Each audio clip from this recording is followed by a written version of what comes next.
Boa noite a todos e a todas. Sejam bem-vindos. Me chamo Luciano, sou diretor de marketing e divulgação da ABS.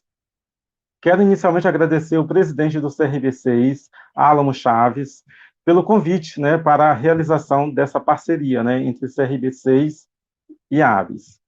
Agradecer também à patrocinadora do evento, a empresa Biblioteca. É por conta desse patrocínio que este evento está sendo possível. Quero também parabenizar o CRB6 pelos eventos do mês do bibliotecário, em março, e agora o mês da biblioteca em abril. Eventos com temas muito relevantes para toda a classe bibliotecária.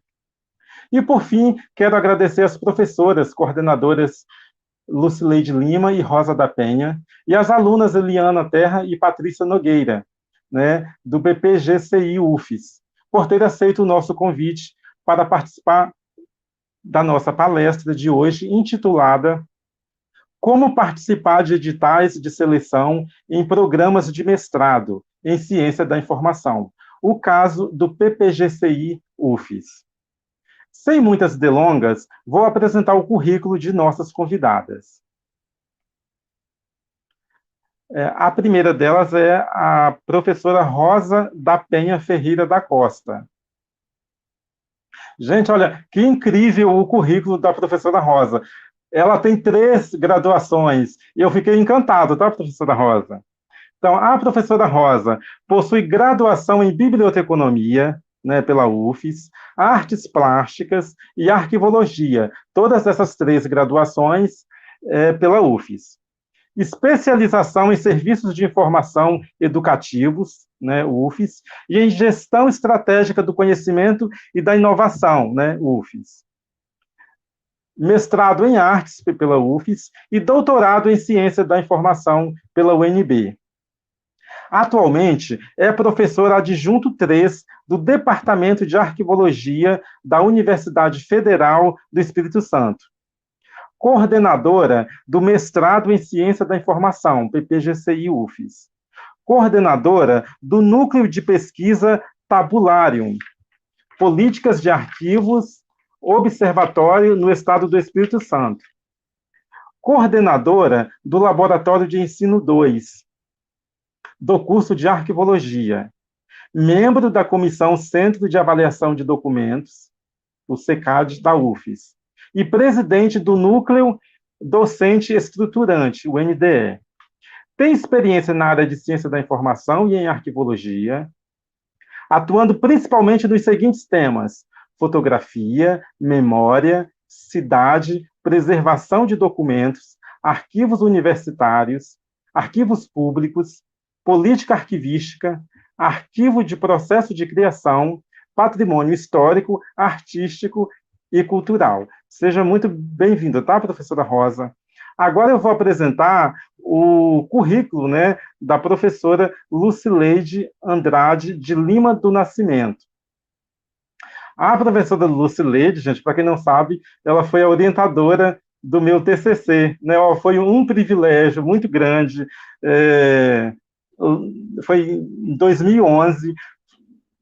Aprendi muito com a professora Lucileide, assim, só tenho boas recordações, tá, professora?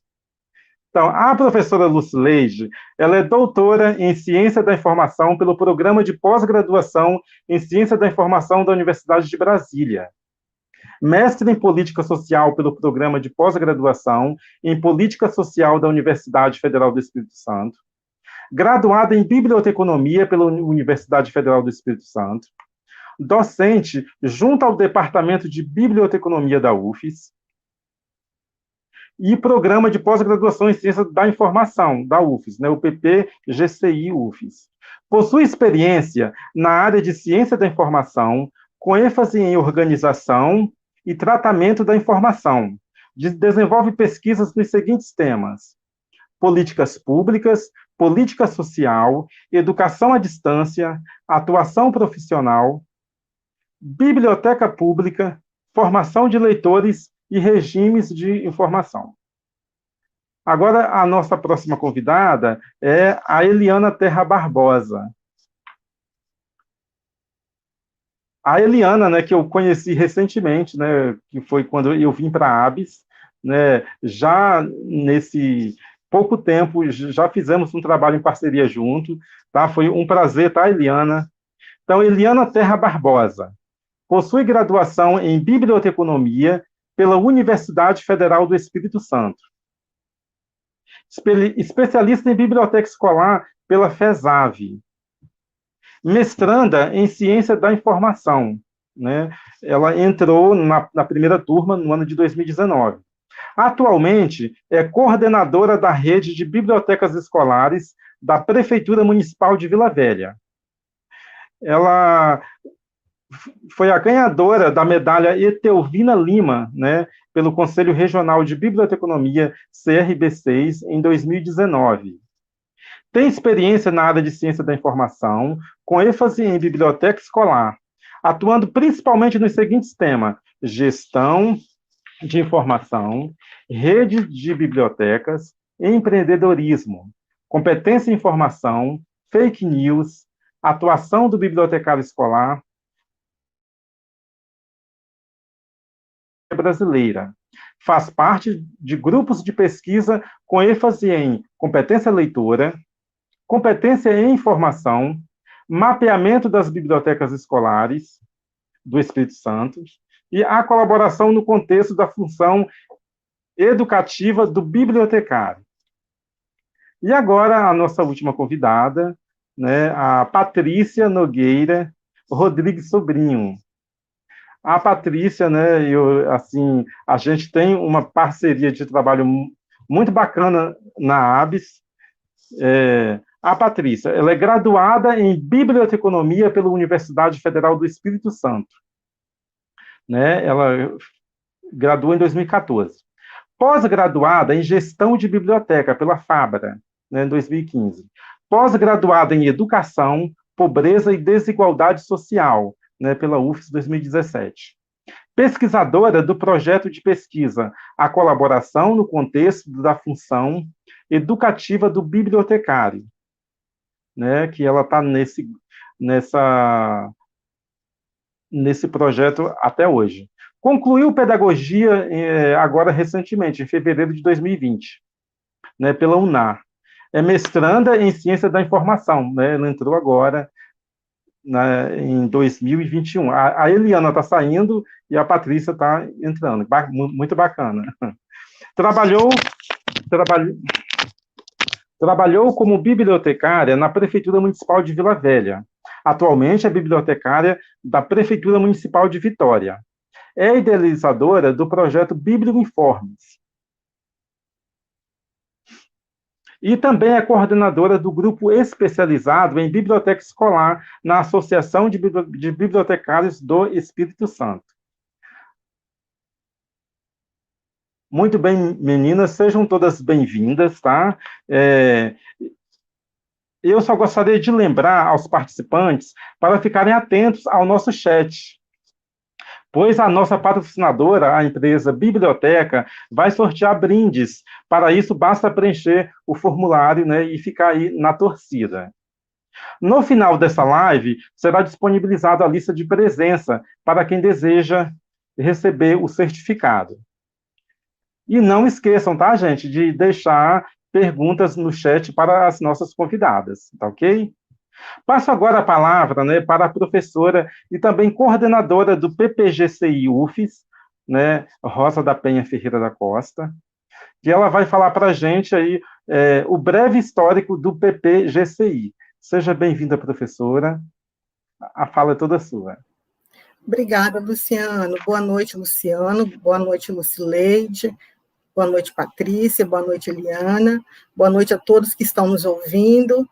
Agradeço a presença de cada um de vocês, agradeço o convite, né, formulado pelo Conselho e pela Associação. E, para mim, assim, é uma enorme satisfação estar falando do PPGCI. Nós, né, que estamos na UFES já há algum tempo, e que sonhamos e planejamos esse programa, nós temos um carinho muito grande por ele. Então, o PPGCI, ele iniciou as atividades oficialmente em 2019, mas ele é um programa que tem sido pensado há mais de 10 anos. Então, em 2008, quando o governo federal, né, criou o Projeto Reúne, eu me lembro que estávamos no único departamento naquela época, os cursos de arquivologia e biblioteconomia, né, era um departamento de ciência da informação, muitos de vocês que estão nos assistindo devem se lembrar, porque são dessa época, e nós tínhamos, embora muita vontade de permanecer juntos, com o Projeto Reúne, veio uma oportunidade que nós não podíamos perder naquela ocasião. Por quê? Porque dentro da universidade, administrativamente falando, a universidade ela não vê os cursos, ela vê os departamentos. Então, toda verba, toda alocação de verba, de recursos materiais, de profissionais que recebíamos por departamento, e éramos 2 cursos de graduação. Então, o Projeto Reúne foi uma oportunidade de ampliarmos o nosso quadro de profissionais, de professores, éramos, então, 11 professores da universidade, mais a professora Nádia, que, na época, era uma professora cedida pela FAFI, e nós, então, éramos em 12 professores para 2 cursos de graduação. Era muito trabalho, era uma... Né, vocês lembram disso, era uma atividade muito extenuante para uma quantidade pequena de gente. Então, nós abraçamos o Projeto Reúne, na época nós separamos os programas e junto com a proposta de criação dos 2 departamentos de arquivologia e o retorno do departamento de biblioteconomia, foi proposta a criação do programa de pós-graduação em ciência da informação. Algumas pessoas na época nos criticaram, né, porque falaram, não, mas o Reúne é para a graduação. Mas nós, como sonhadores, né, como pessoas que sempre desejamos ver, né, a nossa área crescendo no estado do Espírito Santo, nós criamos, né, e colocamos no papel, nesse projeto, a criação do programa de pós-graduação. Eu me lembro que o professor Alimateia, né, professor atualmente no Departamento de Biblioteconomia, que foi a pessoa que muito me ajudou, né, nós somos parceiros na época, e fizemos esse projeto juntos, e veio, então, em 2009, né, a implantação do projeto Reúne, a divisão dos 2 cursos, né, da criação dos 2 departamentos, mas em 2008, embora tenhamos sonhado com o curso de pós-graduação em Ciência da Informação, nós ainda não tínhamos nos nossos departamentos um número suficiente de doutores que a CAPES exige para a criação do programa de pós-graduação. Então, hoje, a exigência é de, no mínimo, 8 doutores para a criação de um mestrado. E, na época, os nossos cursos tinham 4 doutores. Um deles não queria participar do programa. Então, a partir daí, foi se criada nova estratégia. A partir dessa questão, né, nós, do Reúne, que foi encaminhado em 2009, a partir de 2009 até 2011, começou-se a buscar, no âmbito do Departamento de Biblioteconomia e de Arquivologia, com apoio do CCJE, da PRPPG, uma parceria para a implantação do DINTER, né, um doutorado institucional, que possibilitasse o doutoramento dos professores do Departamento de Arquivologia e Biblioteconomia para que pudéssemos, então, encaminhar uma proposta CAPES. A professora Lucileide, a professora Dulcineia, a professora Lucileide, né, a professora Nádia, né, encamparam essa ideia do DINTER, a professora Dulcineia, que foi depois a coordenadora do DINTER aqui em Vitória, né, a quem nós agradecemos muito também, todo o apoio, toda a ajuda que sempre nos deu, e a professora Lucileide e a professora Nádia foram ao Rio de Janeiro na época, em 2010, né, 2011, no Enancib, buscar apoio entre as instituições que lá estavam, qual delas se proporia a parceirizar, né, com a UFES para que nós pudéssemos doutorar os professores dos 2 departamentos. Então, foi conseguido, então, através de uma parceria com a UNB, trazermos o DINTER, né, para o Espírito Santo, para a UFES, né, o DINTER UNB-UFES, e nesse DINTER, que iniciou em 2012, foram doutorados 11 professores, 3 do Departamento de Arquivologia, 4 do Departamento de Biblioteconomia, 1 do campus de São Mateus, 2 do Departamento de Ciências Contábeis e 1 do Departamento de Administração aqui do CCJE. A partir de então, né, fizemos o doutorado, foi um período de intenso trabalho, porque nós fizemos o doutorado trabalhando, né, a maior parte do doutorado, toda a parte de crédito, nós trabalhamos, porque não era possível, na época, liberar todos os professores para um doutorado. Havia nos 2 departamentos professores que faziam doutorado em outras instituições também. Então, o acordo que nós chegamos, né, a qual nós chegamos foi, não, a gente vai sim fazer o doutorado trabalhando. E aí ficamos, né, durante mais de 2 anos trabalhando, tiramos alguns tiraram 1 ano, outros tiraram 1 ano e meio de licença para finalizar o doutorado, e nós, ao meio de 2016, o DINTER se encerrou com o doutoramento dos 11 professores, alguns se doutoraram no final de 2015 e outros no primeiro semestre de 2016. E aí veio a outra parte, né, do nosso trabalho, que foi a criação de uma comissão para a elaboração, né, da proposta que seria encaminhada à CAPES. O professor Rogério, diretor do centro à época, né, o professor Dr. Rogério Faleiros, chamou os 2 departamentos, Biblioteconomia e Arquivologia, e colocou a necessidade de haver uma comissão, e essa comissão trabalharia a proposta dentro das regras e exigências da CAPES para encaminharmos naquele mesmo ano o nosso projeto. A professora Dulcineia, mais uma vez, né, bravamente, eu agradeço imensamente esse esforço dela, ela assumiu a coordenação dessa comissão, né, e eu e a professora Mayra, pelo Departamento de Arquivologia, e também a professora Neuza, pelo Departamento de Biblioteconomia, fizemos a composição dessa comissão, elaboramos a proposta e encaminhamos em 2017. Só que essa proposta, ela não foi aceita. Por que ela não foi aceita? Porque, embora tivéssemos já um número suficiente de doutores, a produção na época, né, como éramos recém-formados, recém-doutores, a produção acadêmica não foi suficiente para atender as exigências da CAPES.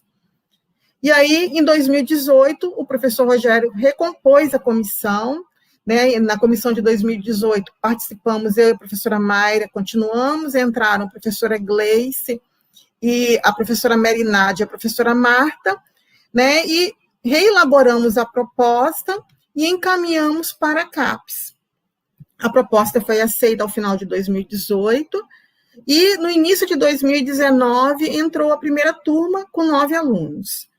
Né? Então, foi assim, uma vitória, para nós que estávamos já nesse processo há 10 anos, quando saiu o resultado em 2018, foi assim, de fato, a realização de um grande sonho. Né? Eu falo da criação do PBGCI, eu sempre me emociono, e porque foi um trabalho muito árduo, um trabalho feito a muitas mãos, tá? Eu não quero aqui deixar de dar crédito a ninguém, mas, assim, tivemos um apoio muito grande da PRPPG desde o início, agradeço imensamente, como temos hoje, e o CCJE também sempre nos apoiou, os colegas dos 2 departamentos, né, Arquivologia e Biblioteconomia também sempre unidos, mesmo os que não constavam na proposta, sempre nos ajudaram, sempre nos apoiaram. E aí, em abril de 2018, iniciamos as aulas da primeira turma. Né? Entrou a primeira turma com 9 alunos, e logo de início nós conseguimos 4 bolsas CAPES para esses alunos, 2 enviadas diretamente pela CAPES, né, para o programa que estava se iniciando, e 2 da cota empréstimo da PRPPG, que sempre nos apoiou. E aí, em 2019, foi assim, também um ano de muita satisfação, de muita alegria, um ano em que nós conseguimos, né, eu falo nós, embora tenham sido algumas pessoas, né, mas eu falo nós em termos de programa, porque foi também uma conquista do programa, né, 2 prêmios recebidos no primeiro ano do programa, antes mesmo de completarmos 10 meses de programa. O aluno Gabriel, da primeira turma, juntamente com o professor Pedro Ernesto, então Gabriel Soela e o professor Pedro Ernesto, eles foram premiados no 18º Congresso Brasileiro de Biblioteconomia, Documentação e Ciência da Informação, CBBD, né, em outubro de 2019, como o melhor artigo do eixo 8. E como premiação, eles tiveram a publicação desse artigo na Revista Brasileira de Biblioteconomia e Documentação.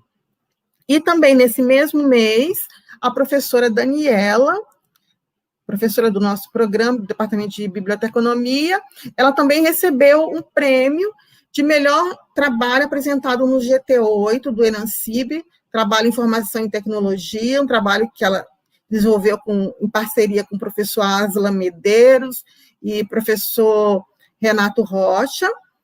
E foi assim, um ano que, para a gente, foi, de fato, o início da consolidação do sonho, embora a gente tenha um caminho muito árduo ainda pela frente, né, porque o nosso objetivo é um dia termos o doutorado, mas a gente viu ali que, de fato, o nosso programa ele não só havia nascido, né, não só havia sido criado, mas ele tinha e tem potencial para crescimento.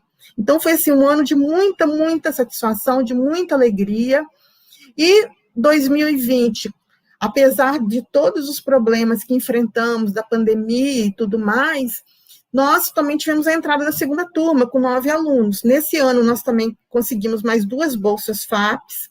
Foi um ano também de muita bênção, apesar de toda a luta, de muita vitória, porque os 9 alunos da turma de 2019 qualificaram dentro do prazo.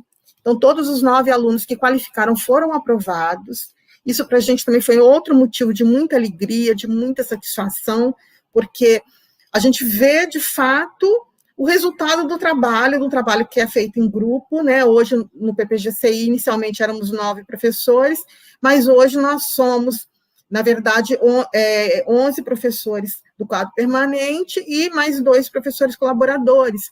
Então, é um resultado, além de toda a equipe da SUPG, né? Não podemos deixar de esquecer o trabalho que o Luciano e toda a equipe da SUPG sempre fazem, nos apoiando, nos ajudando. Então, a gente viu, de fato, que o nosso trabalho, né, ele estava avançando, ele, de fato, ele estava crescendo, estava dando resultado.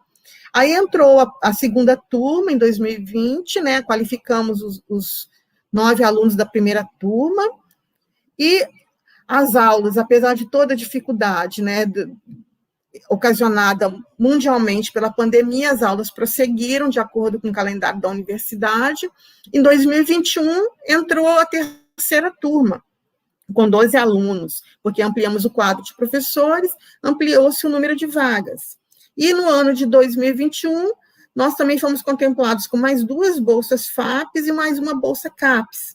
Então, em 24 meses que o programa está completando agora nesse mês de abril, né, desde a entrada da primeira turma, foram 9 bolsas. Então, o programa, assim, ele tem sido um programa que tem se desenvolvido, um programa que tem crescido.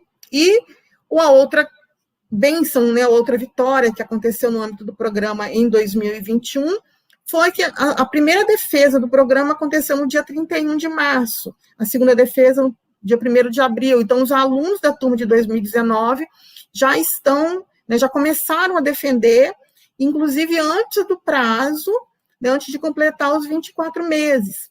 Então, de fato, assim, quando a gente fala um pouco da história do programa, a gente sabe que é um programa recente, é um programa que começou em 2019, mas é um programa que efetivamente já tem sido pensado na biologia e biblioteconomia, né, desde 2008, tem sido gestado no âmbito desses departamentos.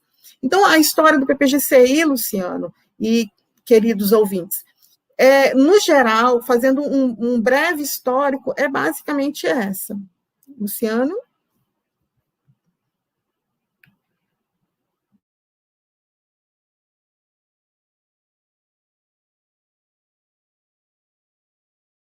Você está sem áudio, Luciano. Estou sem áudio? Está me ouvindo, professora? Agora sim. Ah, tá. Então, eu me recordo, né, na minha graduação, eu me formei em 2011, mas em toda a graduação eu vi ali que já tinha professores empenhados, a professora Dulcineia, né, assim que eu lembro, ela, que foi a minha professora de fundamentos, né, ela correu muito atrás, assim, e aí depois... Aí, logo depois, a professora saiu, né, a professora do Cineia foi fazer o doutorado em educação, e aí eu sempre percebi isso, vários professores correndo atrás desse mestrado, e, tipo assim, quando a gente estava se formando, era aquela coisa, os professores, gente, ficam atentos que o mestrado vai sair, vai sair. Graças a Deus, né, o mestrado saiu, está dando certo, que bom. Agora eu vou convidar, né, a também coordenadora do PPGCI UFES, a professora Lucileide Andrade de Lima do Nascimento, que ela vai falar para a gente, né, o perfil do PPGCI. Professora, seja bem-vinda. Fala sua. Boa noite, Luciano. Boa noite a todos, todas as colegas participantes dessa live. Meus agradecimentos ao convite, meus agradecimentos dirigidos ao Conselho Regional de Biblioteconomia, à Sexta Região, meus agradecimentos à ABES, a nossa Associação de Bibliotecários Capixabas, ou do Estado do Espírito Santo, meus agradecimentos especiais ao Luciano, que foi meu aluno e orientando de TCC. Um pouquinho antes da live, nós estávamos rememorando alguns destes encontros, alguns destes tempos já vividos, né? Meus agradecimentos a todos os colegas, amigos, parceiros de caminhada, que eu estou vendo aqui pelo chat. É uma alegria gigantesca me encontrar. e presenciar neste momento a fala da professora Rosa,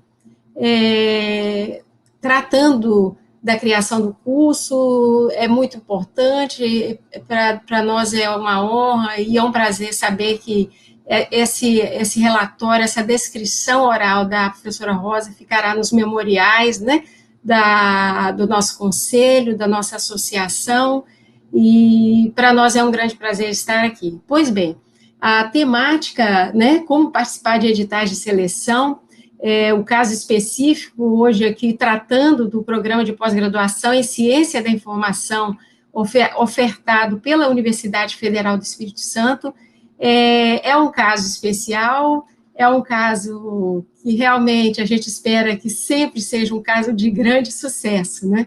Um case de sucesso, por assim dizer. Mas a minha fala neste momento, ela vai tratar desse perfil do PPGCI, né, do perfil do programa, e considerar esse perfil sem o histórico realmente seria um atravessamento disfuncional. Né? Por isso, abrimos este evento, essa live, tratando em breves movimentos, né, esse histórico, porque a ideia é que, efetivamente, os interessados em se candidatar, em participar desse processo formativo, tem uma consciência, né, tem uma percepção e se conectem identitariamente, né, com as nossas questões, as nossas proposições no campo da formação profissional. Nesse sentido, eu falo inicialmente da importância de se olhar esse perfil, porque quanto mais, não é, nos aproximarmos do perfil e dos interesses do programa, quanto mais o nosso projeto, os nossos interesses de pesquisa estiverem correlacionados com esses interesses, com esse perfil de formação, com esse processo de pesquisa e de formação do programa, mais facilmente, mais chances o candidato terá de oferir sucesso ao final do processo seletivo, né? Esse pequeno encontro, na realidade, sugere um como fazer, né, em breves linhas, né? Mas sempre que olhamos para o candidato, do ponto de vista do programa, nós temos um interesse especial em observar a jornada desse candidato, a história de vida desse candidato. Então, isso precisa ser bem marcado, isso pode ser bem marcado em todas as etapas, porque os próprios editais, a natureza da formação, assim exige. Nós olhamos para o currículo desse candidato, né, nós olhamos para quem esse candidato é. Da mesma forma que, neste momento, nós estamos convidando vocês a olhar para o programa e aprender, no sentido de aprenderem a observar as características, né, deste programa. Porque ele representa, e na realidade, quando a gente fala de um perfil, nós podemos inicialmente pensar um perfil de natureza legal, por exemplo, né, que o nosso programa, ele não é criado, ele não é, como vocês viram no histórico, né, acabaram de ouvir, ele não é criado isoladamente, né, ele faz parte de um movimento, né, ele faz parte de um processo regulamentado e regido de acordo com um amplo arcabouço legal e normativo, né? Então, a legislação federal do ensino superior, por exemplo, né, existe um grande arcabouço legal que define as regras, as normas do programa, o estatuto e o regimento geral da universidade. Então, existe aquilo que é comum a todos os programas de pós-graduação dentro da universidade, e existe aquilo que é da especificidade do programa em ciência da informação, né? Então, nós estamos regulados por essa legislação, por este estatuto geral e o regimento geral da universidade. Nós temos o regulamento geral da pós-graduação, né, da UFES, e então, além disso, na instância específica do programa, nós temos a proposta de formação do programa encaminhada à própria CAPES, que também apresenta as suas normativas e regulamentações, e, além disso, existe o nosso regulamento, né, o nosso regimento interno, que normatiza, que orienta todas as nossas práticas, né? Então, se hoje vocês acessarem a página do programa, já foi disponibilizado aí no chat o link da página, né? Vocês verão que lá vocês terão acesso ao regimento e às resoluções que normatizam as nossas práticas. Então, do ponto de vista legal, nós temos um perfil que compõe um perfil que regula, né, todo o aspecto formativo no âmbito da pós-graduação no país, né? E, do ponto de vista ainda do processo formativo, nós também operamos orientados por uma proposta de ensino, né? Essa proposta registrada na CAPES é uma proposta que norteia, né, todas as práticas, os planos de ensino, os caminhos, os planejamentos, e dentro da CAPES, o programa também, ele não existe isoladamente, né? Nós fazemos parte de uma grande área, né, dentro da CAPES, e nessa grande área, né, nós compomos, né, e dentro dessa área nós estamos inseridas, né, numa área anteriormente denominada Ciências Sociais Aplicadas, mas agora nós estamos na área denominada Comunicação e Informação, se chama área 31, Comunicação e Informação, e essa área é norteada por uma série, né, de parâmetros, de princípios, de compromissos educativos, e nestes compromissos, entre os compromissos principais está justamente produzir um processo de ensino de qualidade, mas que produza essencialmente um impacto positivo na vida em sociedade, né, na vida da sociedade em geral.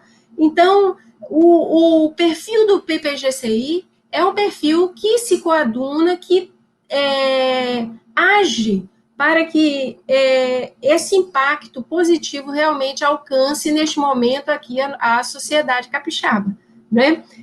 Então, que impactos seriam esses? Né? Um impacto social, um impacto tecnológico, educacional, cultural, o impacto artístico, na área da saúde, e principalmente o impacto social, como já falei. Então, esses elementos vão definir critérios, que serão aqueles critérios que nós utilizaremos no processo seletivo também. Porque no edital, nós queremos selecionar candidatos que tenham projetos também que promovam, que tenham a potencialidade de produzir impactos, estes mesmos impactos positivos, né? Então, os projetos, a história de vida do aluno, o perfil, né? Isso tudo contribui e colabora. Então, uma das preocupações que nós poderíamos incorporar no projeto, que vocês, enquanto alunos, poderiam pensar para o projeto, é justamente no momento da formulação da questão de pesquisa, né, das problemáticas, das propostas de pesquisa a serem estudadas, é pensar também os resultados esperados relacionados a essas propostas, né? Quais seriam esses impactos? Porque as ações do programa estão dirigidas, estão orientadas para a promoção destes impactos na vida em sociedade também. Outro aspecto, né, além do legal, nós poderíamos dimensionar também os aspectos relacionados à formação. Então, no site do programa, nós temos aí uma vasta lista, né, de disciplinas que estão listadas aí e que são ministradas, né, nesse perfil formativo. A proposta de pesquisa junto à CAPES, né, a proposta de curso junto à CAPES prevê um perfil de aluno, né, prevê um perfil de egresso, prevê que, ao final, ele tem o curso, na realidade, tem como objetivo principal, né, tem como uma prática formativa de peso, formar um egresso, né, e que egresso seria esse, né? Pesquisadores e recursos, né, humanos especializados em ciência da informação, né?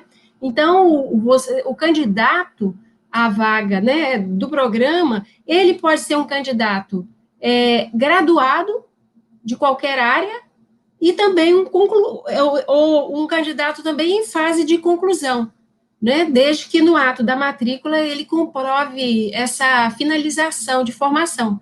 Então, isso é graduados e concluintes em curso superior, né, e que sejam já portadores do diploma. Então, isso abre para a gente um espectro interessante, um espectro legal, para a gente pensar que o aluno recém-graduado, ele recém-formado, ele está apto, né, a também pleitear essas vagas, né, e então, durante o processo de formação, nós teremos aí, né, objetivos importantes na relação do programa, que é promover pesquisas no âmbito da ciência da informação. E a ideia é que, durante a formação, a gente busque, né, efetivamente, formar docentes, formar pesquisadores, formar recursos humanos especializados, contribuindo para o desenvolvimento científico e profissional nessa área, na área da ciência da informação. Então, vocês vão receber o diploma, né, de mestre em ciência da informação, né? Então, é um campo que no Brasil assumiu esse perfilamento de formativo somente no âmbito da pós-graduação, eminentemente no âmbito da pós-graduação, e então nós temos esse perfil. As disciplinas, elas são constituídas, né, nesse perfil formativo. Basicamente, nós orientamos todo o processo formativo a partir, primeiro, da área de concentração, né, de uma área de concentração específica. No nosso caso, aqui, nós temos, só recuperando aqui meu registro, nós temos, né, uma área de concentração específica, e nós temos, basicamente, duas linhas de pesquisa, né? E é a partir dessas duas importantes linhas de pesquisa, que nós definimos os desdobramentos, quer dizer, nós definimos as disciplinas. Essas linhas de pesquisa, a primeira linha se chama Cultura, Mediação e Uso da Informação, a segunda linha, Memória, Representação e Informação. Então, nós temos duas coordenações, duas coordenadoras designadas para essas linhas. Na linha 1, Cultura, Mediação e Uso da Informação, nós temos a professora Marta Leandro da Mata, que é a responsável para coordenar as ações as orientações do programa relacionadas à pesquisa, à produção acadêmica, intelectual e técnica, né, dos docentes. E na linha 2, a professora Mayra Cristina Grigoletto, que é a professora também responsável para coordenar essa linha de pesquisa, nortear as orientações estruturais dessa linha 2, Memória, Representação e Informação. Então, no momento da definição do projeto de pesquisa, um primeiro passo essencial é, primeiro, conhecer esse regimento, as resoluções, e segundo, conhecer essas linhas de pesquisa. Né? Porque nessas linhas nós temos as ementas, né? E essas ementas vão definir aquele espectro de conteúdos coberto pela formação, né? E derivada dessas ementas, né, por exemplo, a linha de pesquisa Cultura, Mediação e Uso da Informação, ela propõe investigações sobre relações entre cultura, informação e sociedade. A linha de pesquisa Memória, Representação e Informação propicia desenvolvimento, né, de estudos a partir das dimensões teóricas e epistemológicas, e articula o quê? Conceitos e estudos relacionados à cultura, preservação, memória, patrimônio, documento, né? Aborda temáticas relacionadas a políticas, instituições, agentes, né? Configurações históricas, sociais, das temáticas orientadas, né? A memória, representação e informação pelo viés específico da ciência da informação. Então, o programa oferta disciplinas para cobrir esse arcabouço formativo. Disciplinas relacionadas à competência, informação, documento, cultura, Estado, epistemologia da ciência e da informação, imagem e memória, informação e cultura, informação e memória.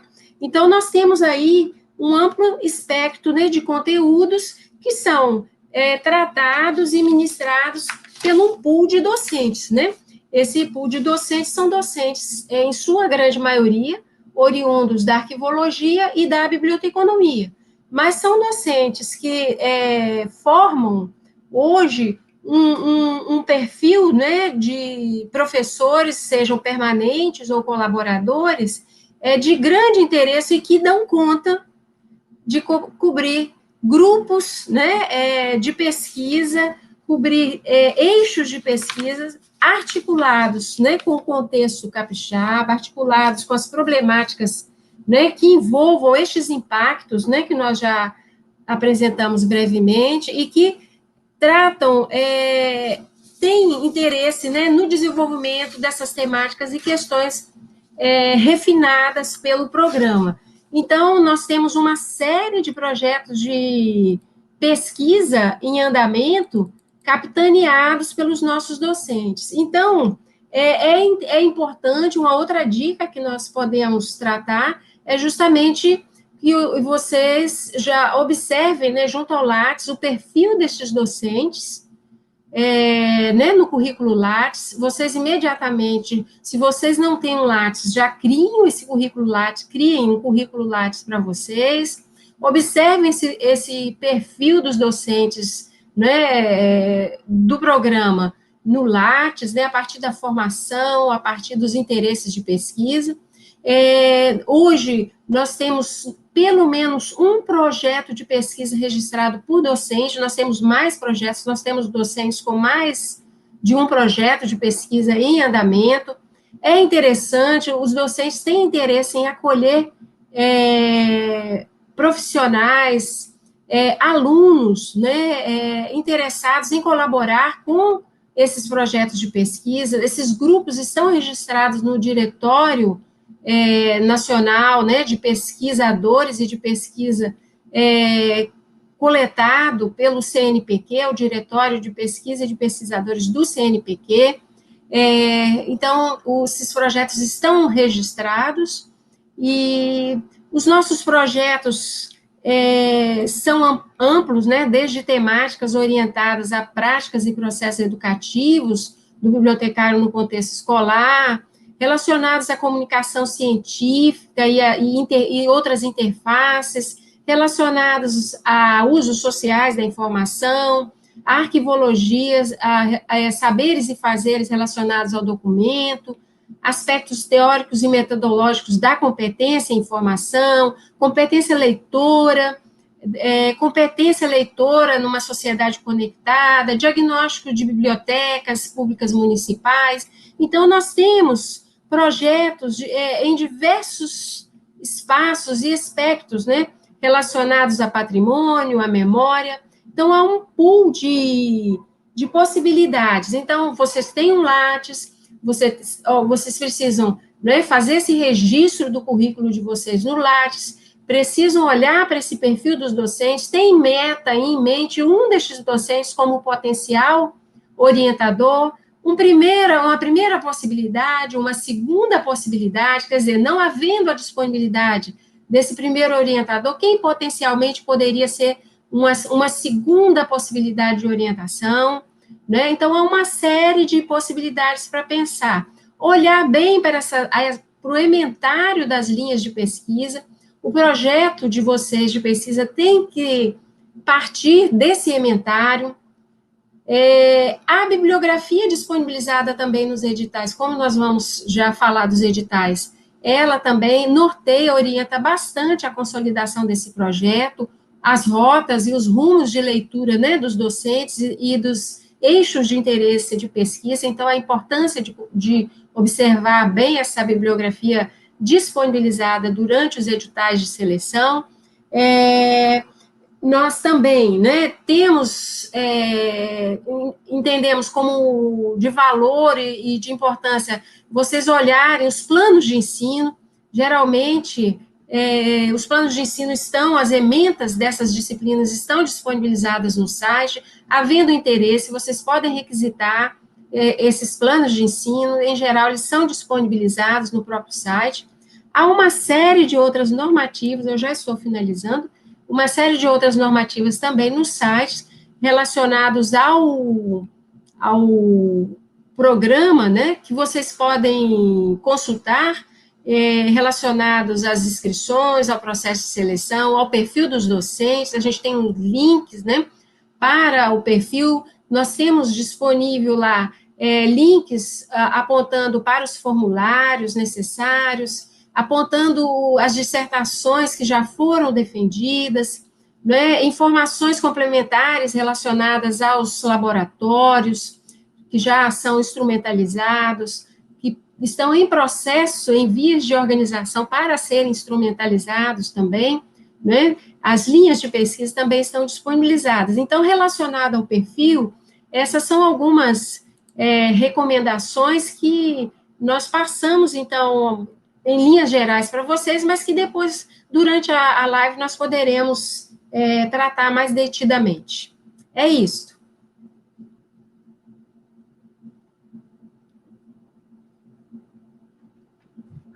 Obrigado, professora Lucileide, foi uma ótima explanação, tá? Agora eu vou convidar novamente a professora Rosa, que ela vai, né, falar para a gente um pouquinho sobre os editais de seleção. Obrigada, Luciano. Na verdade, a professora Lucileide ela já deu uma breve explanada sobre a questão da legislação em vigor, né? Então, os editais de seleção, eles são sempre feitos observando as determinações da CAPES. O Programa de Ciência da Informação, né, pós-graduação em Ciência da Informação, está dentro da área 31, Comunicação e Informação. E nós também temos as diretrizes da própria universidade, da PRPPG, né, que é o Regulamento Geral da Pós-Graduação da Universidade Federal do Espírito Santo, as demais resoluções da pós-graduação. E na página do PPGCI, nós temos o regimento geral do nosso programa e as resoluções específicas do programa. Então, como que é feito um edital? Né? Nós falamos já que lançamos 3 editais, 3 turmas entraram. A PRPPG, ela sempre disponibiliza para a gente, né, um template. Esse template ele tem que ser seguido com todos os itens que a PRPPG aponta. Então, depois que esse template, né, que nós preenchemos esse template com os dados do programa, ele tem que ser aprovado no colegiado do programa. O colegiado do programa é formado pelos professores do quadro permanente do programa, mais o representante estudantil, que é eleito entre os alunos. E, a partir daí, nós encaminhamos para a análise da PRPPG. Quando eles dizem que está ok, nós publicamos. E aí nós vamos falar agora um pouquinho das partes que compõem o edital. Né? Faz parte do edital, normalmente, na entrada, no início do edital, você já tem um resumo geral do edital. Ali você tem as datas, você tem as principais informações que o candidato tem que estar acompanhando, tem que ficar atento a isso. Depois você tem a outra questão, que é uma espécie de informações gerais, nós chamamos de informações gerais, algumas pessoas chamam de informações básicas, onde tem o que a professora Lucileide já falou, né, as linhas de pesquisa do programa, o objetivo do programa. Por que isso tem que ficar bem claro para o candidato? Porque o seu projeto ele tem que ter relação direta com as linhas de pesquisa do programa. Então, a gente, embora disponibilize na página do programa, nós colocamos novamente no edital para que não haja dúvidas sobre isso por parte dos candidatos. Então, é preciso atentar muito para essas linhas de pesquisa, porque elas vão ir para o objetivo do programa, porque são eles que vão dar o norte para vocês desenvolverem o seu projeto de pesquisa que vai ser apresentado. A outra questão que consta no edital, público a quem se destina, como a professora Lucileide já falou, a graduados de toda a área, pessoas que estão graduando, que vão apresentar no ato da matrícula o comprovante de graduação. Hoje nós temos no PPGCI uma multiplicidade de pessoas, assim, em termos de formação. Nós temos bibliotecários, arquivistas que estão fazendo o mestrado, mas nós temos também pessoas que vieram da história, das ciências sociais, do design, da contábeis, do direito, da área de tecnologia. Então, nós temos assim, uma multiplicidade, uma variedade de formações de graduação. Então, esse é o objetivo do programa, é acolher graduados, das mais diversas áreas, que tenham interesse em estudar a ciência da informação. E, depois dessa informação, nós temos um número de vagas. Isso é importante para quem está se candidatando, entender a forma como essas vagas vão ser preenchidas. Eu falei para vocês no início, nós somos em 13 professores hoje no programa, 11 do quadro permanente, e 2 do quadro de professor colaborador. Então, não necessariamente todos os professores estão ofertando vaga. Normalmente, nos nossos editais, todos os professores ofertam, mas pode acontecer, de um determinado momento, um professor está planejando se afastar para fazer pós-doutorado, e naquele ano, especificamente, ele não vai absorver um aluno. Então, isso é importante que vocês entendam, que vocês visualizem no edital quais são os professores que estão ofertando vagas, tá? Porque pode acontecer do professor que está planejando, por exemplo, se afastar durante um ano para fazer o pós-doutorado. Depois desse item, nós temos a questão das inscrições, Então, o período de inscrição, quais são as taxas, a taxa que deve ser paga, quem tem direito à isenção da taxa, qual é a documentação que é exigida, porque ao encaminhar a sua inscrição, você tem que estar com todas essas informações bem consolidadas, e para que você não deixe de encaminhar um documento que é necessário, E, mais à frente, todas as etapas detalhadas do edital. Normalmente, no nosso edital, ele tem 4 etapas de análise, Então, nós temos, na verdade, 5 etapas, se considerarmos a prova de conhecimento específico, que este ano ela não foi exigida. Mas nós temos, normalmente, o projeto de pesquisa, que é a primeira etapa, Então, normalmente, o que nós fazemos? Nos nossos editais, tem como anexo um template do projeto de pesquisa. É fundamental, gente. Essa é uma etapa eliminatória. É fundamental que o candidato ele observe o que está sendo exigido naquele template. Quais são os elementos que constam naquele template. Tem que entender que o seu projeto de pesquisa ele tem que estar adequado à linha que ele está se candidatando. Já aconteceu por diversas vezes de recebermos projetos que não têm relação com a linha no qual o candidato se inscreveu, ou até projetos que, infelizmente, por melhor escrito que possa estar, ele não tem relação com nenhuma linha de pesquisa do programa. Então, isso é fundamental que vocês entendam, que vocês observem a adequação do projeto à linha de pesquisa que vocês estão se candidatando. Hoje são 2 linhas, como a professora Lucileide falou.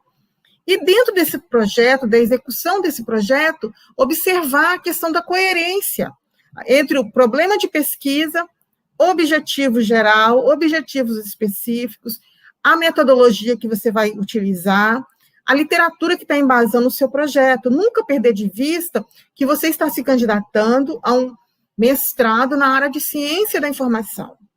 Nós recebemos projetos que muitas vezes não citam um único autor da área de ciência da informação. Isso é um critério que desqualifica o projeto, que, infelizmente, o projeto pode ser mal avaliado em decorrência disso. Por quê? Porque se eu tenho interesse em pesquisar na área de ciência da informação, se eu estou me candidatando a uma vaga na área de ciência da informação, o meu embasamento teórico tem que ser, claro, de autores daquela área que tenham relação com o problema que eu quero pesquisar. Então, muitas vezes, a gente percebe também que no intuito, por exemplo, de querer fazer o seu melhor, a gente sabe que cada um que tenta faz o seu melhor, Mas, às vezes, a pessoa esquece desses detalhes. Muitas vezes, o problema de pesquisa e os objetivos não têm uma relação direta. Muitas vezes, a metodologia que o candidato apresenta, ela é incompatível com o período de 24 meses do programa, porque todo programa de mestrado, ele tem que ser cursado em 24 meses. Quando o candidato ultrapassa esses 24 meses, ele traz prejuízo para o programa, né? Assim como o doutorado tem que ser cursado em 48 meses. Então, eu não posso ter uma metodologia de pesquisa no qual eu vou levar 3, 4 anos para desenvolver o meu projeto. Tá? Então, isso tudo tem que ficar muito bem claro no seu projeto. Normalmente, nós disponibilizamos uma lista de alguns autores que podem estar embasando o seu projeto. Ah, mas o meu projeto, eu quero ir além daqueles autores que estão ali relacionados.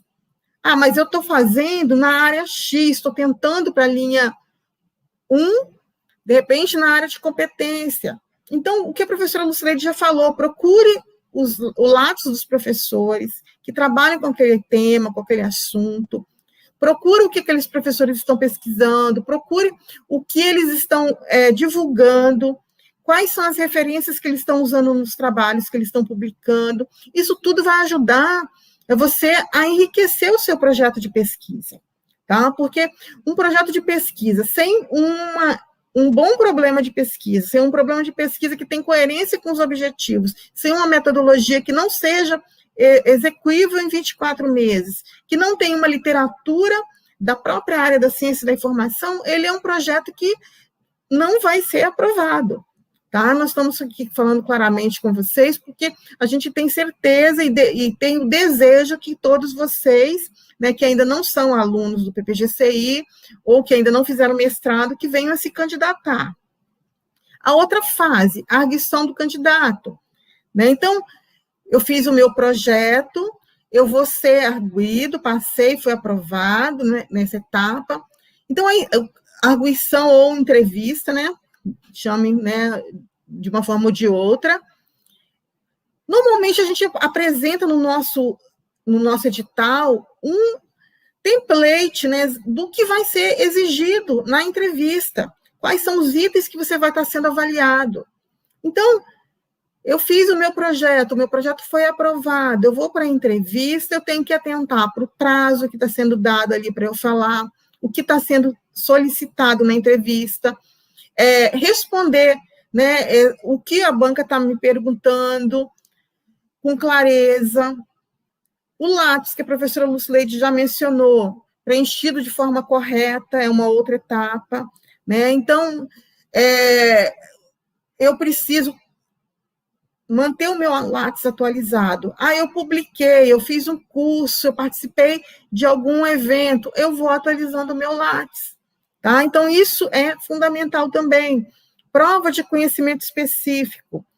Ela normalmente vem com uma bibliografia que é recomendada. Então, eu vou ler aquela bibliografia recomendada para a prova, porque a prova de conhecimento específico, ela é uma questão que é eliminatória também no processo. E, por fim, a outra etapa, prova de conhecimento, né, em língua inglesa. Essa etapa, ela é classificatória. Então, gente, muitas vezes a pessoa fala assim, mas eu não tenho comprovante ainda. Não tem problema. Durante 12 meses, né, em épocas de não pandemia, nós damos 12 meses para que o candidato, né, se aprovado no programa, ele matricula, e ele tem um período de 12 meses para apresentar essa proficiência em inglês.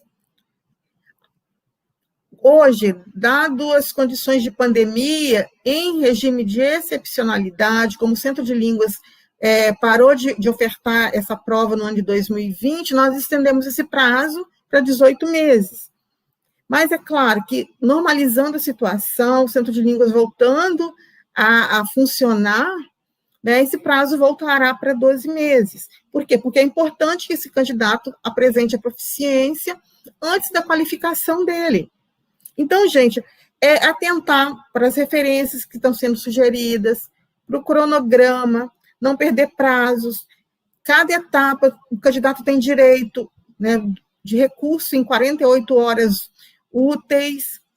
E O edital normalmente tem considerações ou disposições finais, onde o que não foi esclarecido anteriormente vem no edital ao final. Tem também a relação da comissão do processo seletivo. Tem os diversos anexos, como eu falei já, dos templates. Um dos anexos também que tem é o nome dos professores que estão ofertando vagas, a área de interesse daqueles professores.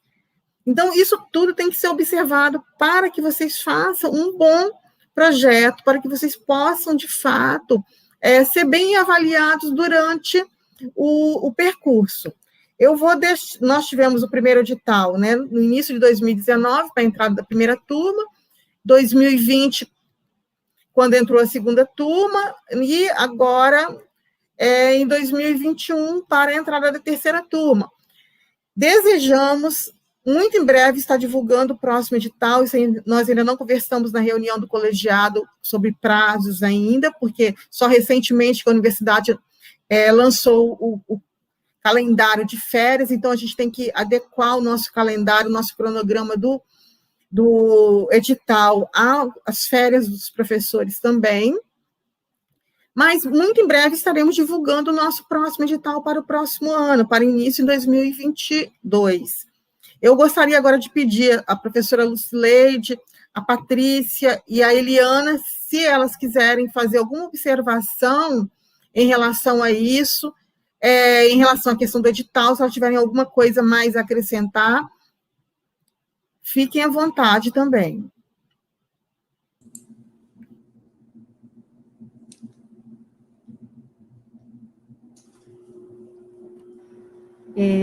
Rosa,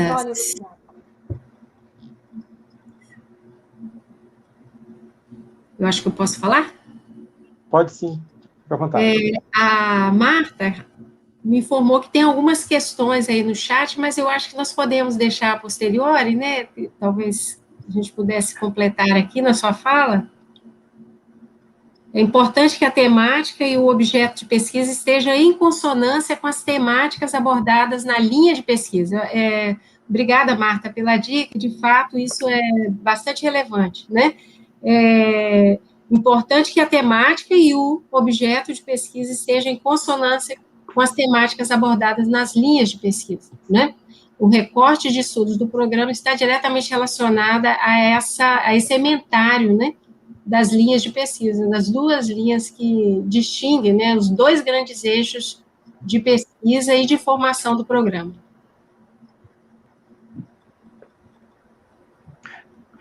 Agora vamos dar continuidade, né, com as palestrantes, pode ser todas juntas mesmo, né, para falar um pouquinho sobre os requisitos essenciais ao ingresso, né, o edital, projeto, processo de seleção, linhas de pesquisa, o currículo, né? A professora Rosa já falou um pouco, mas agora as alunas, né, também podem estar contribuindo. Pode falar primeiro, Patrícia. Boa noite a todos. Quero agradecer, né, pela oportunidade da ABS e do CRB. A satisfação estar aqui com as professoras e com a Eliana, né, que é a parceira dos projetos. A princípio, não era projeto fazer o mestrado agora, né? Eu tinha uma preocupação, questão de aula durante o dia, se era à noite, né? Mas aí eu tive incentivos, né, da colega Adriana Isidoro, e o edital estava muito claro, né, como deveria ser todo o processo. Eliana deve falar posteriormente, mas o edital, devido à pandemia, foi diferente do dela. O meu foi 4 etapas, teve o projeto, a arguição, o Lattes, né, e a proficiência. Esse último eu não entreguei ainda, né, mas como a professora Rosa falou, eu tenho 12 meses para entregar. E Eliana pode estar me ajudando aqui, falando um pouquinho da sua experiência. Eu estou iniciando agora, né? Eu comecei em março, então a Eliana acho que tem mais a falar.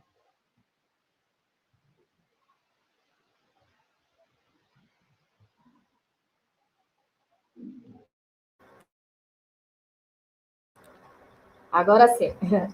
Boa noite, obrigada pelo convite, obrigada à ABS, ao CRB, por proporcionar esse momento aqui, quando as pessoas podem conhecer melhor sobre a área da ciência da informação e se preparar aí também para os próximos editais, né? Obrigada, professora Rosa e Lucileide, que foram minhas professoras também no mestrado. Tive a honra de tê-las, né, como professoras. E minha palavra aqui vai ser, assim, breve, como participante já, se Deus quiser, né? Agora, já estou nos finalmente, já estou encerrando aí para poder defender a minha dissertação.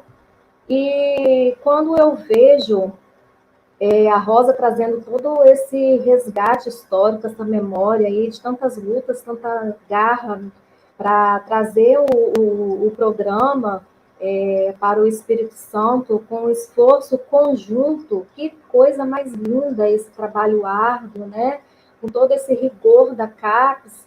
E isso faz assim com que nós, da área principalmente, precisamos repensar e dar mais valor ao PPGCI e realmente se inscrever, realmente participar, porque quanta garra que elas tiveram, né? Elas, e teve participação de alguns homens também, né? Então, assim, essa trajetória é muito interessante da gente ver. E na minha vida acadêmica, eu me formei em 2000, então tem bastante tempo. Quando eu ingressei em 2019, no mestrado, né, 19 anos formada, eu só tive na área uma pós em biblioteca escolar e tive outra em outra área também, mas eu fiquei muito tempo fora da academia, né? E assim, o mestrado parecia uma coisa muito distante de mim, sabe? Como falava mestrado, parecia que não era real. Mas eu tive alguns incentivos e quando eu comecei a ver assim, vai ter mesmo, eu falei assim, bom, agora eu acho que é a hora, vamos tentar. E quando eu vejo aí a professora Rosa e a professora Lucileide dando tantas dicas para o pessoal, eu falei assim, gente, olha, se na minha época eu tivesse tido tantas dicas assim, tinha facilitado muito mais, porque conforme a Patrícia falou, quando eu entrei em 2019, foram 4 fases, 4 ou 5, se eu não me engano, então foi bem puxado para conseguir participar e entrar, né? Mas, assim, conforme eu falei, na minha trajetória, quando eu fiquei muito tempo fora da academia, eu tinha muito receio de não dar conta, principalmente que eu levei o mestrado trabalhando. Isso, assim, foi tem sido, né, bem puxado para mim. Mas eu sempre gostei muito de desafios, sempre gostei muito de estudar. E o que, assim, me ajudou muito, mas muito mesmo, de levar o mestrado, foi o apoio que eu tive dos professores, né? Durante as disciplinas, os professores, assim, claro que eles puxavam bastante, né? A gente tem que ser real aqui, a gente tinha uma carga de leitura muito grande, era muito puxado, mas isso é bom, porque a gente precisava de chegar junto, a gente precisava de levar a sério, né? E ter dar um gás mesmo ao mestrado e trazer para a nossa área, né? Então, acho que isso foi muito importante, esse rigor aí, essa puxada dos professores, nos fez até a gente acompanhar melhor as disciplinas, a escrever artigos, né? Mas eles sempre estiveram ao nosso lado apoiando. E na segunda fase, quando eu passei para a escrita da dissertação em si, o apoio da minha orientadora, que foi a Gleice, foi fundamental. E tem sido fundamental, porque realmente ela tem me orientado, realmente ela tem estado o tempo inteiro durante a escrita me orientando, né? Então, isso faz toda a diferença. hoje, o meu recado aqui, a minha recomendação para quem está assistindo, quem vai assistir depois, é que faça, sim, o mestrado, vale a pena, é um conhecimento, assim, de fundamental importância para todos nós. Eu me sinto hoje muito mais preparada, muito mais segura na área, até pela função que eu exerço enquanto coordenadora de uma rede, e eu sentia que isso me faltava, sabe? Faltava uma ampliação, eu tinha um conhecimento profissional, mas eu faltava estar na academia, faltava ter essa ampliação, conhecer mais dessa área especializada. E com o mestrado, isso só veio agregar, isso só veio somar. Então, assim, o que eu deixo aqui para quem está assistindo, quem vai assistir depois, é que faça. Com todas essas dicas aí, que a Lucileide deixou, que a Rosa deixou, revisite essa live, veja todos os pontos de vocês, tudo que foi falado, e que vocês vão ter sucesso também, tá bom?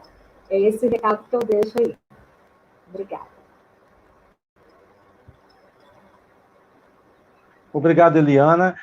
Eu gostaria agora que vocês falassem um pouquinho, né, de como é a vida acadêmica, né, de quem faz o mestrado, né? Eu sei que algumas disciplinas são cursadas durante o dia. Aí, como é isso? É trabalho, família, o mestrado? Se vocês duas puderem falar um pouquinho para a gente. Bom, como eu falei, né, a minha inquietação, a preocupação a respeito de ter aula de dia, à noite, eu trabalho, né, 8 horas diárias, mas tem os textos para ler, a gente tem que ter dedicação, né, para ler os textos, tem as sínteses, eu comecei agora em março, mas já apresentei seminários, tem a síntese toda semana para fazer, é dedicação mesmo, a gente tem que ler, se aprofundar, né, naquilo que a gente quer estudar e adaptar o nosso projeto, né? Porque a gente entrega um projeto, submete a ele, mas ele não vai ficar do jeito que a gente entregou. Com certeza, até o final, muitas coisas vão mudar. Luciano, Obrigado, Patrícia, Eliana. Eu também tive que conciliar o horário de trabalho com as aulas que foram durante o dia. Então, eu consegui, assim, um horário de trabalho especial, eu tinha que cumprir a minha carga horária, e quando eu tinha aula durante o dia, aí eu trabalhava à noite. Então, foi dessa forma que eu consegui, porque é no primeiro ano que a gente tem as disciplinas, né, professores? Primeiro ano. Aí, quando você acaba os créditos, você vai para a escrita, que é a dissertação. Então, fica mais fácil de você conseguir conciliar seus horários, que você não tem que estar lá presencial. Então, eu estudava mesmo, comecei a escrever à noite e finais de semana, gente. Desde quando eu estou estudando, porque eu não consigo realmente, durante o dia, dar conta do mestrado. Então, eu não tenho mais final de semana, feriado, né? E é isso aí, a real é essa. Bacana. Posso falar um pouquinho? Claro, fica à vontade.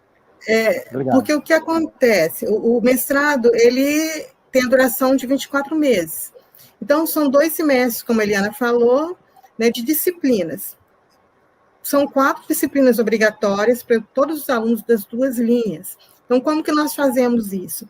No primeiro semestre que o aluno entra, ele cursa a disciplina de epistemologia da ciência da informação, que é obrigatória, onde ele vai ter todo o embasamento teórico sobre o que é a ciência da informação, né? E ele tem outra disciplina obrigatória, que é a disciplina projeto de pesquisa. Nessa disciplina, o projeto dele é revisto, ele estuda um pouco mais de metodologia, e junto com a professora Lucileide, que é a professora dessa disciplina, e o orientador, ele vai remodelando o seu projeto. E todos os alunos, no primeiro semestre, eles também têm que fazer uma disciplina optativa. Essa disciplina optativa é da sua linha. Então, a disciplina, né, alunos da linha 1 escolhem o optativo da linha 1, alunos da linha 2 escolhem o optativo da linha 2. E no segundo semestre tem mais 2 disciplinas que são obrigatórias, né, informação e memória e cultura e memória. Cultura e informação, cultura e memória, deu branco agora, gente, desculpa. E tem mais uma optativa para cada linha de pesquisa. Então, na verdade, é nesse primeiro ano que o aluno cursa as suas disciplinas. Então, nesse período de pandemia, as disciplinas são ofertadas, né, no modo EAD, como a universidade tem nos recomendado, tem nos direcionado, e como a Eliana falou, no segundo ano, o aluno ele fica por conta de escrever, né, a sua dissertação, o seu projeto de dissertação, para defender. Tá? Obrigada. Ok. Rosa, Luciano, eu acho que um acréscimo interessante que a gente poderia tratar aí neste aspecto, né, da discussão neste momento, que é relacionado também à participação nos eventos que a gente tem estimulado, né, enquanto programa, porque essas participações em eventos também contribuem muito significativamente para esse autorreconhecimento do aluno enquanto participante do campo da ciência da informação, para novas experiências no sentido de se posicionar, né, diante dos grupos, dos profissionais, dos colegas, né? Então, é uma experiência na classe, no processo formativo em si, mas também muito mais que se espera que ele tenha realmente um papel muito excepcional, fora também, né, nos eventos e para a própria produção acadêmica. Quer dizer, então o aluno ele passa 24 meses experimentando essas possibilidades, indo a campo, inquirindo, formulando perguntas, exercitando escrita, exercitando leitura, exercitando interlocução, às vezes organizando eventos, às vezes participando de eventos. O perfil da turma de 2019, a nossa primeira turma, foi um perfil muito singular. Alunos que gostam de organizar e de promover eventos. Então, isso para o programa foi de uma excelência enorme, porque todos nós, assim, super atarefados, né, constituindo as bases, as resoluções, as normativas dos programas. Então, precisava acontecer coisas, eventos, nós não podíamos perder, né, os momentos e os movimentos, e nós tínhamos ali a disponibilidade de um grupo, assim, abnegadinho, né, todo disponível, disposto e muito disposto a colaborar, né, juntamente com outros docentes que também já têm esse perfil. Eu cito aqui o perfil da professora Merinádia, né, uma desbravadora no YouTube, que, junto com o grupo enorme que ela tem de participantes de pesquisa, dá um show diariamente, é uma gratidão muito grande que a gente tem por esse processo, né, juntamente com a colaboração de muitos outros alunos, né. Então, isso tudo faz parte desses fazeres. A segunda turma é a segunda turma que ela, infelizmente, né, entrou em contexto de pandemia e continua no processo formativo em contexto de pandemia, né?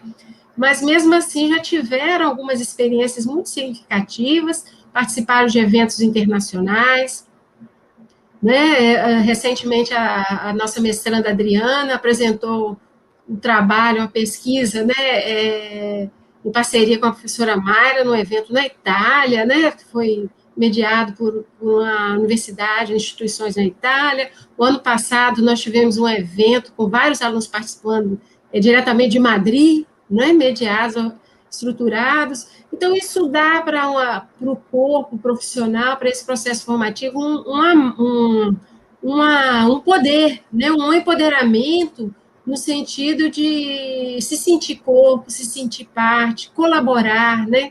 E isso alavanca, isso ajuda, a gente espera, sim, que agregue valor e impacte positivamente, né, seja nos aspectos formativo, educativo, mas também em outras faces, em outras vias, a formação, né? Porque não é só a sala de aula, não é só a leitura, mas nós temos aí uma preocupação, né, de realmente produzir um ambiente de aprendizagem.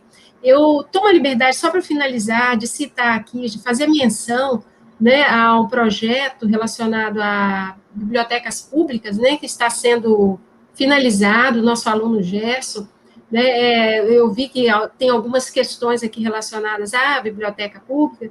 Então, assim, esse é um caso, é um aluno, né, que ele já tem uma formação anterior em História, ele é aluno da biblioteconomia, ele é graduando em biblioteconomia e é mestrando né, em ciência da informação, e tem uma preocupação muito especial com aquilo que é do nosso contexto, que é da nossa realidade.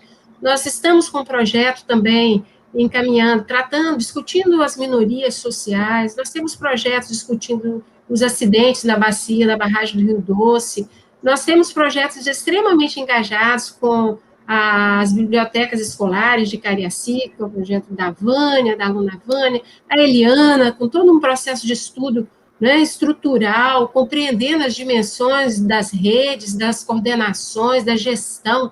É um projeto que, na finalização, vai colaborar muito com bibliotecários gestores, né? Então, isso tudo é algo que a gente vai construindo.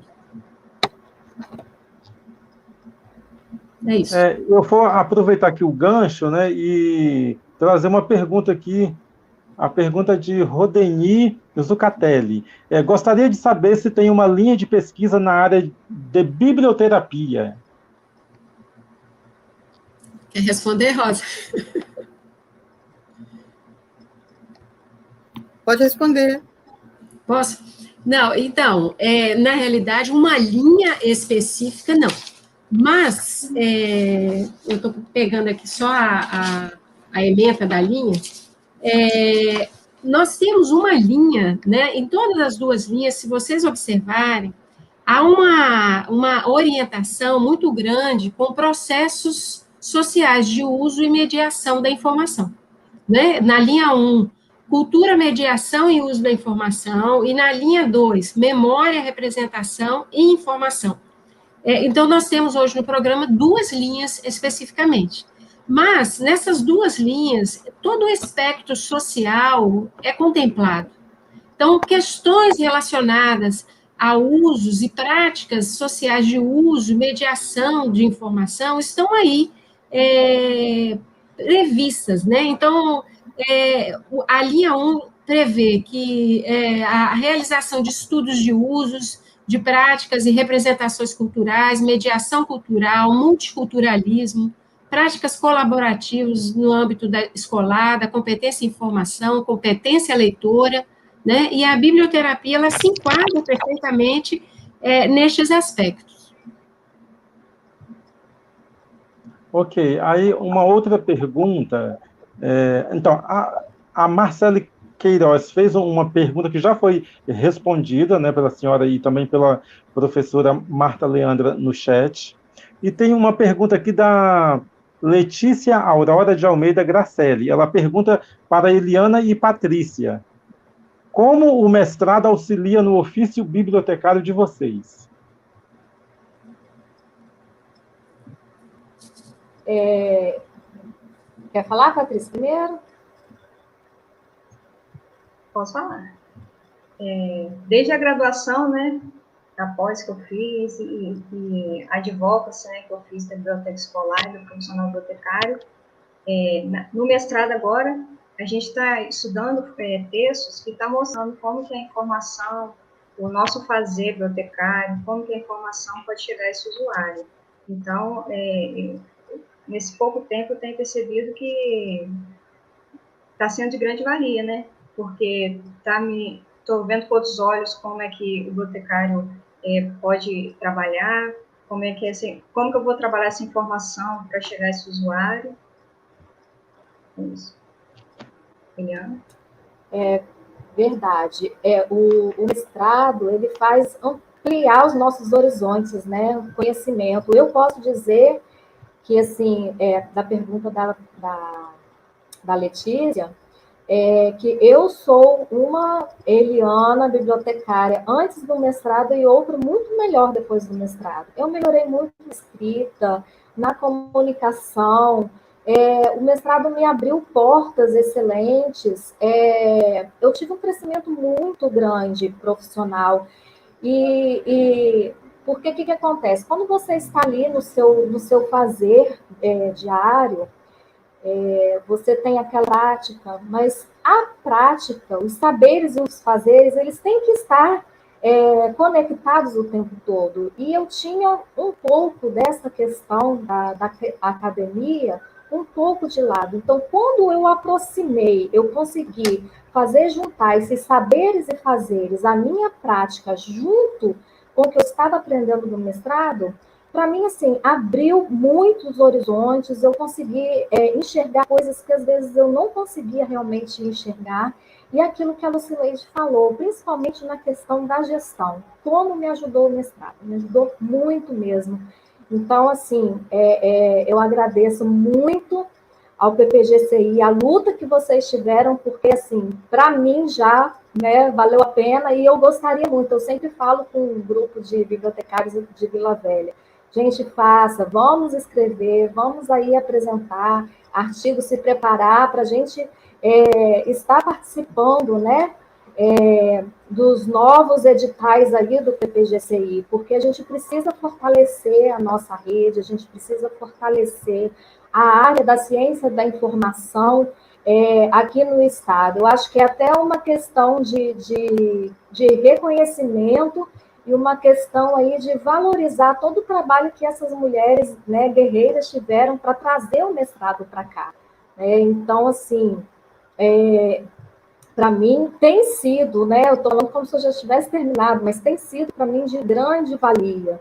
Então, assim, super recomendo para quem está assistindo aí tentar o mestrado. Obrigado, Eliana e Patrícia. Aí tem, eu acho que mais uma pergunta aqui, da Helena Carvalho. Ela pergunta o seguinte: quero fazer um projeto na área de redes de biblioteca pública.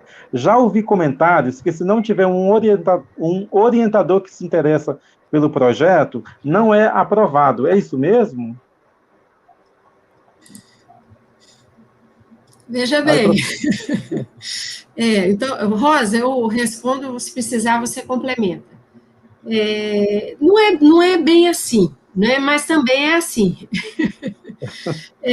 Como eu já havia falado, é sim e não, né? É aquela resposta ambivalente, né? Sim e não, por quê?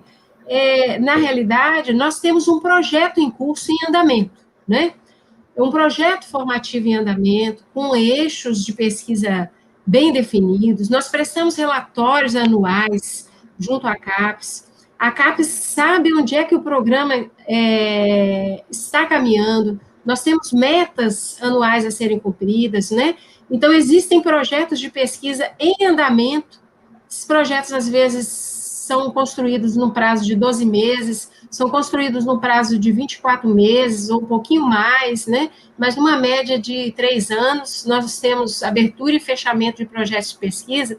Então, durante a vigência desses projetos, o docente ele não tem condições de ampliar o seu leque de possibilidades de pesquisa, nem se arvorar a muitos outros esforços, porque o processo de pesquisa, ele é um processo trabalhoso, né? E nós não trabalhamos, o docente hoje da universidade, ele não trabalha somente a atividade de ensino e pesquisa.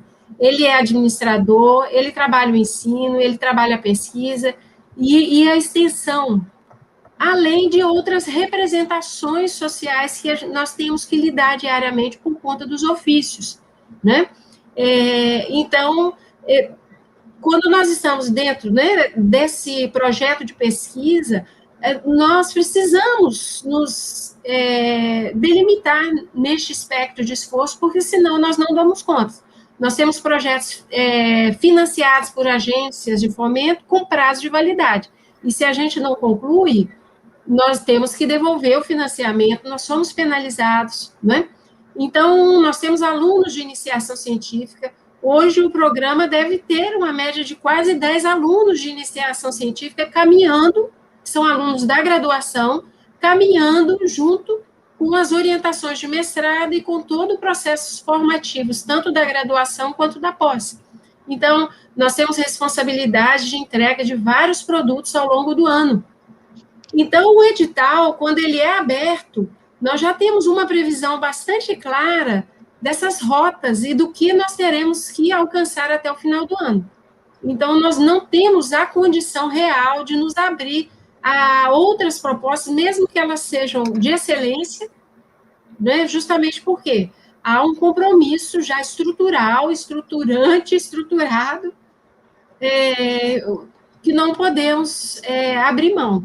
Então, nós tendemos, no processo seletivo, sim, a fazer acomodações dos projetos aos eixos de pesquisa em andamento, aquelas áreas que são as áreas consideradas prioritárias. Por exemplo, a professora Gleice está estudando já há algum tempo esse ambiente educativo, o ambiente escolar, né? Então, esse ano ela está fazendo, inclusive, um esforço maior de acolher mais de um orientando, justamente porque ela tem um projeto, tem sido um projeto longitudinal, é um projeto amplo, em escala, e ela precisa dar conta desse desfecho, dessa finalização. Então, o que tem, quando aparece aluno, né, mestrando, interessado na biblioteca escolar, ela, opa, eu já tenho interesse, porque sabe que esse mestrando vai colaborar e é um projeto de ampla escala, né? Como também a professora Marta, a professora Mary, todos nós, cada um em particular. Esse ano, o programa teve a condição de agregar novos docentes, por conta de um novo, né, de um credenciamento. Então, nós saímos de 9 docentes para 12, né? Isso ampliou o espectro de vagas também, nós podemos ofertar mais vagas. Então, hoje nós temos 2 professores colaboradores e o restante, né, outros 10 permanentes, são professores dentro da universidade, oriundos da arquivologia também, mas com formação na ciência da computação, na análise de sistemas, né? Nós temos docentes orientados à história, né, formados no campo da história, e isso, então, colabora, ajuda a gente a acomodar o máximo de projetos que nós pudermos, efetivamente. Obrigado, professora. Gente, eu quero fazer aqui um convite, tá?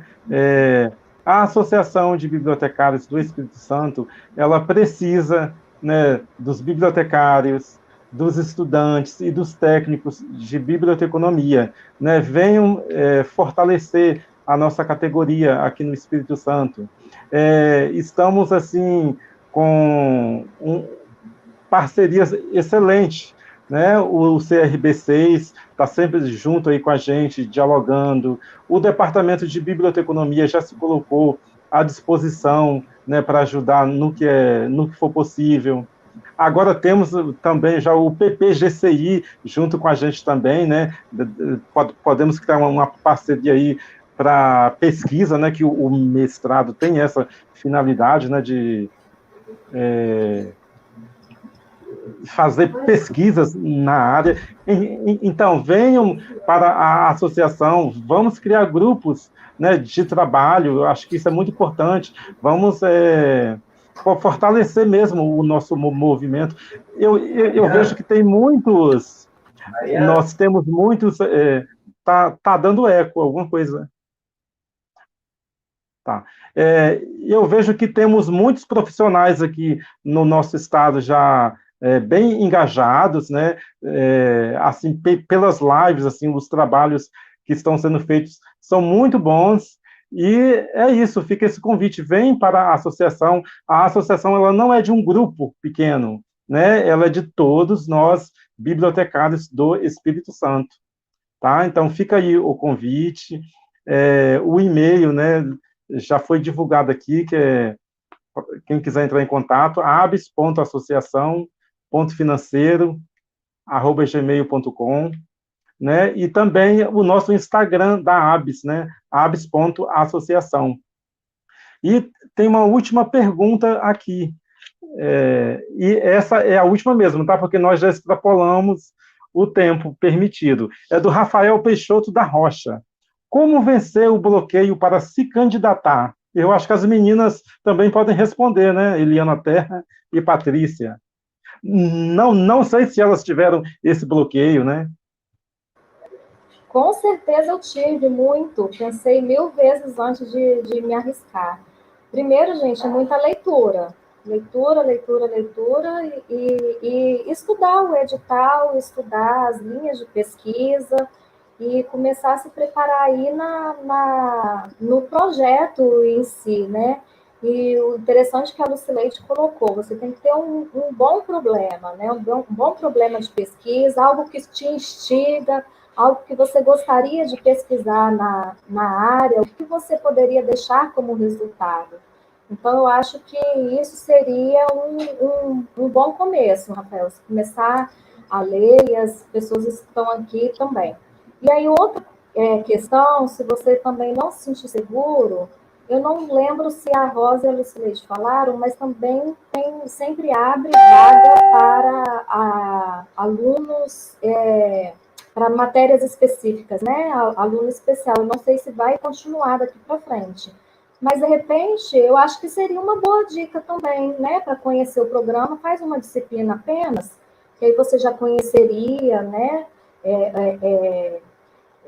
Outros alunos, conheceria o professor e já começaria também a te dar um norte aí para se preparar para o edital.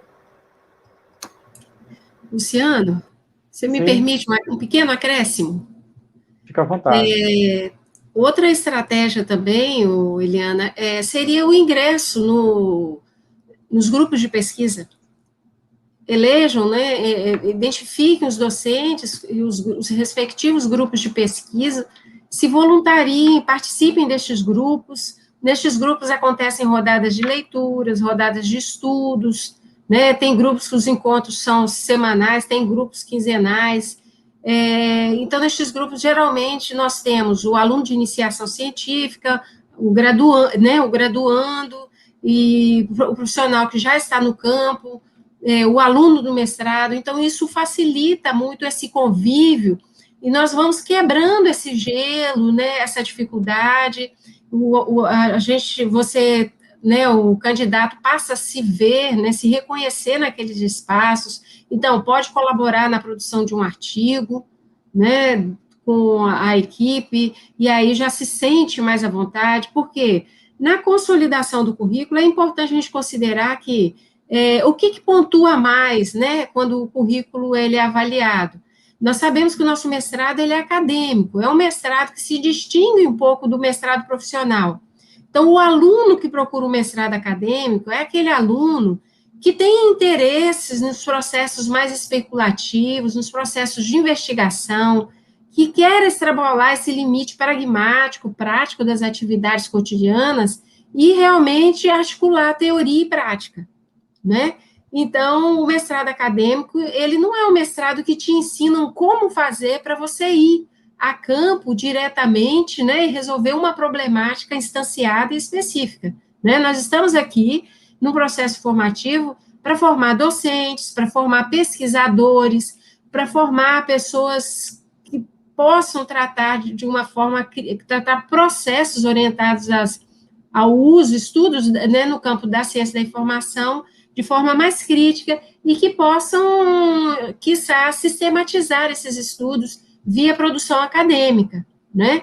Então, é importante participar desses grupos, é um processo que você vai criando um ciclo. Então, por exemplo, há uma pergunta aqui se o edital está aberto. Não, nós vamos, né, lançar esse edital geralmente no segundo semestre do ano.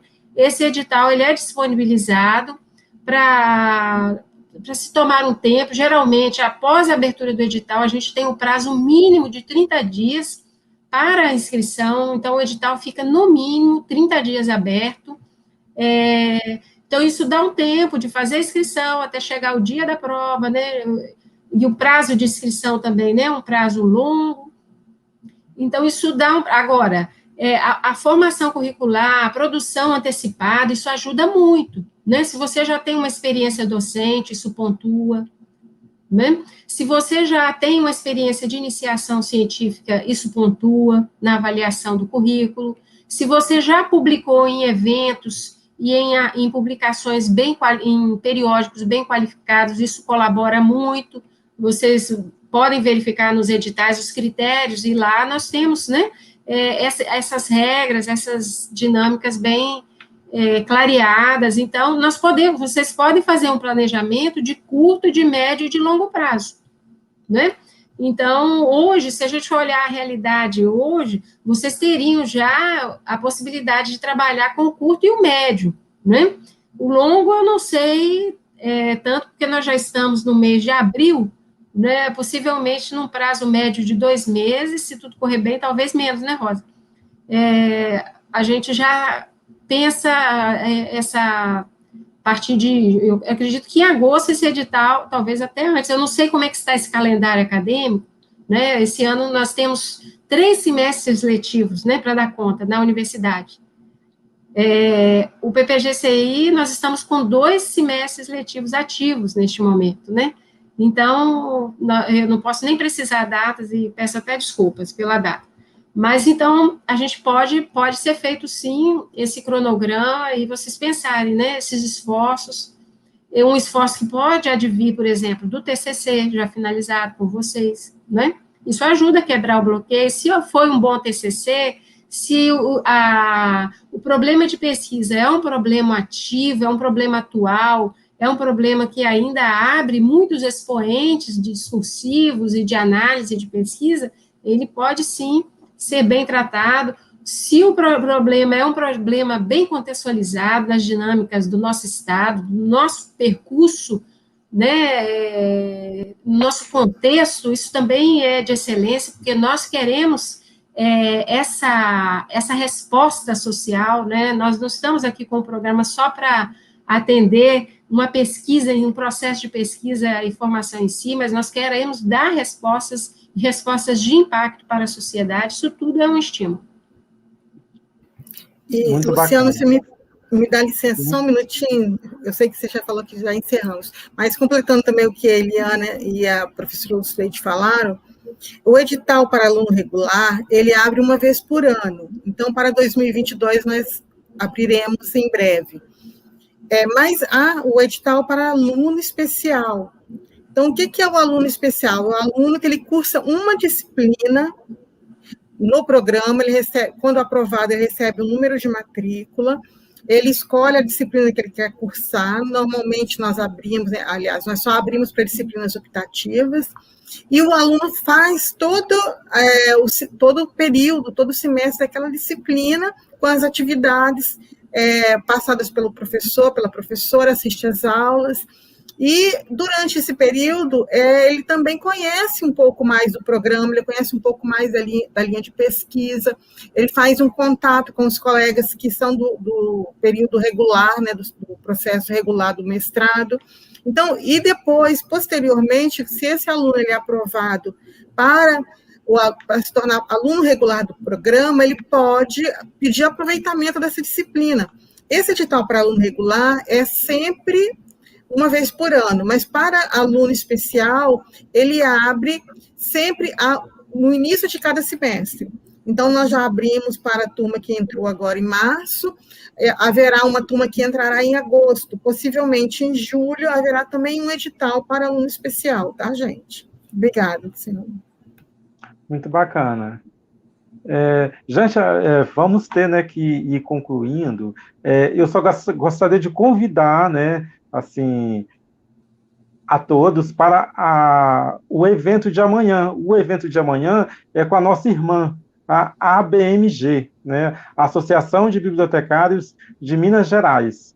E o tema é a empregabilidade do bibliotecário na sociedade atual. Práticas bibliotecárias no contexto de diferentes modalidades de bibliotecas. Serão 5 palestras, tá, gente? Competências, ações e inovações em bibliotecas universitárias, com Rodrigo Martins Cruz. Biblioteca itinerante, ações do carro biblioteca da UFOP, na mediação da leitura literária, com Elton Ferreira de Matos. Bibliotecas Escolares e a Autonomia do Aprendizado, com Carla Floriana Martins. Biblioteca Itinerante, o livro até o leitor, né, com Maria Aparecida Alves de Oliveira. E Biblioteca Especializada da Área Jurídica, Reflexões, Práticas e Inovações, com Rafaela Guiboche Carvalho. Então, é muito interessante o evento especial amanhã, né, com a ABMG. Então, estão todos convidados amanhã a partir das 19 horas, ok? E, mais uma vez, eu agradeço as nossas queridas, né, professoras e colegas, né, de profissão aí do PGC e UFES, né, as professoras e as alunas. Foi um momento riquíssimo, assim, de aprendizado, tá? E, ó, professora, lembra, eu tirei 10 no TCC, então vamos dar uma olhada no nosso trabalho, e aí, quem sabe? Luciano, eu citei você semana passada, o seu TCC com os meus alunos, foi muito um orgulho. Eu posso dar um último pitaco? Não, pode Não ficar delongar. à vontade. Alguns alunos, já aconteceu, por exemplo, de alunos falarem assim, professor, eu fiquei com vergonha de te procurar, de conversar sobre o projeto, porque, por conta do edital aberto, eu não sabia se eticamente a gente podia procurar os professores para tirar dúvidas, né? Então, assim, durante a vigência do edital, nós temos que, de fato, ter alguns cuidados, né? Porque a gente tem uma comissão de seleção. Mas se o aluno se aproxima com anterioridade, junto àqueles docentes que são do interesse, né, que trabalham as temáticas que são do interesse do candidato, né, ou desse profissional, isso é algo natural. Então, eu tenho interesse em entrar no grupo de pesquisa, ou quer conversar, envia um e-mail, sonda sobre essas possibilidades, né? Consulta. Então, isso é uma conversa que pode acontecer. Então, isso ajuda, isso facilita para, às vezes, porque às vezes no meio do edital o aluno é candidato, ele está inscrito e quer que o docente instrua esse candidato sobre a melhor forma de andar, de caminhar nesse processo seletivo. Então, geralmente, as comissões de seleção, elas envolvem todo o corpo docente do programa. Né? A comissão tem lá, se vocês olharem, é uma lista longa. A gente tem um presidente de comissão, mas nós temos... E isso, às vezes, por conta de questões éticas, nós não podemos ficar tratando individualmente, né? Entrando em contato com esses alunos. Então, na anterioridade, então, no intervalo, não existe processo seletivo em aberto. Esse é o momento, então, para eu procurar docentes e conversar, ouvir, entender, e isso é sem problema. Agora, ativou o processo de seleção, está lá o edital aberto, nós temos que pensar realmente e criar um processo de aproximação que seja respeitoso, que seja ético, né? Justamente por conta dessas questões, porque há muitas questões em jogo, um outro candidato, um outro concorrente pode, né, entender isso de uma outra forma, ser mal interpretado, abrir um litígio, né, desnecessário. Então, nós temos todo um cuidado, um rigor que precisa ser seguido e preenchido. Posso completar o que a Lucileide falou? Sim, fica à vontade. Rapidinho. No meu processo, né, que eu fiz o projeto, eu não perguntei às professoras, mas eu perguntei a uma colega próxima, que é a Eliana, né, deu apoio, falou o que eu deveria mudar, melhorar, né, e foi muito importante isso. É isso. Obrigada. Professora Rosa, quer fazer suas considerações finais? Eu quero agradecer mais uma vez a oportunidade, agradecer a todos que estão nos ouvindo, né? E se a associação e o conselho estiverem de acordo, a gente pode conversar no âmbito do PPGCI, quando do lançamento do edital, a gente pode voltar para estar conversando com vocês, se vocês desejarem também. Então, quando o edital estiver pronto, a gente estiver para lançar, né, lançou o edital, a gente pode, se vocês desejarem, a gente pode voltar a conversar, os demais professores do PGCI podem me falar dos seus projetos, enfim, a gente está aberto a conversar e a esclarecer toda e qualquer dúvida que, porventura, possa existir. Tá? Muito obrigada, de fato, a todos vocês. Eliana, quer falar? Agradeço ao convite, agradeço a oportunidade. Sempre é muito bom a gente poder compartilhar as vivências e estar junto com os colegas, e me coloco à disposição também. Vou puxar a sardinha para o meu lado, quem quiser escrever sobre biblioteca escolar, né? Pode me procurar, que a gente, na medida do possível, a gente também dá a nossa colaboração aí, tá? Muito obrigada pela oportunidade, ABS, CRB e o PPGCI, por esse momento tão valioso que vivemos aqui nessa noite. E, pessoal, depois dessas dicas maravilhosas aí da professora Rosa e do Cileide, é só né, começar aí. Vamos juntos. Verdade, e eu também fiquei muito animado agora, tá? Olha, eu quero agradecer mais uma vez a parceria aí com o CRB6, ao PPGCI UFES, a patrocinadora do evento, a empresa Biblioteca. Então, o nosso evento foi maravilhoso, tá? Assim, as nossas palestrantes só, trouxe informações para a gente riquíssimas. Quem assistiu, com certeza, e quer fazer o mestrado, então, foram dicas muito valiosas. Muito obrigado, gente. Muito obrigado a todos os participantes. Boa noite, tá bom? E até a próxima.